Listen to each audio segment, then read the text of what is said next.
So how about po yung relationship naman po ng Israel at saka ng Lebanon?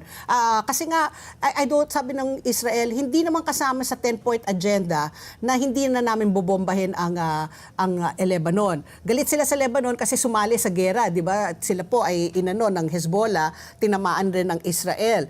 So ngayon, nanganganib rin itong ceasefire dahil parang patuloy na inaatake ng Israel ang Lebanon. How is that going to affect po the 2-week ceasefire? Baka 2 weeks naging 2 days. Unang-una kasi, ito rin yung in a way, guarded yung optimism ko regarding sa ceasefire. Meron tayong elemento na tinatawag natin spoilers. Spoilers. We should never see the agreement as simply between Iran and the United States. May mga elemento na spoilers yan. Ang pinakaunang spoiler, of course, is Israel. Yeah. Kasi iba yung goal ng Israel, no?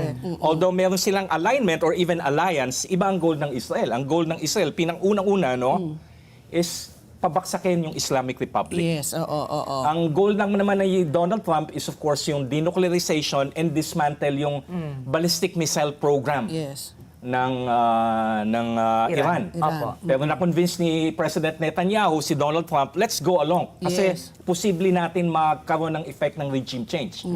Eventually, na-realize nila it's difficult to do so. So, Israel, as in a way, a third party, is simply maximizing its goal. It's not simply against the government of Lebanon. Yeah. Kasi very weak naman yung government ng Lebanon. Ang issue talaga dyan is Hezbollah.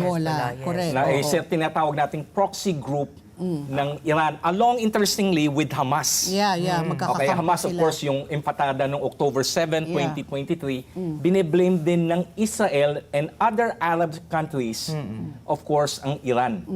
Na dapat nagkaroon na ng diplomatic relation ang Israel and of course Saudi Arabia because of what happened on October 7, and everyone saw the hand of Iran.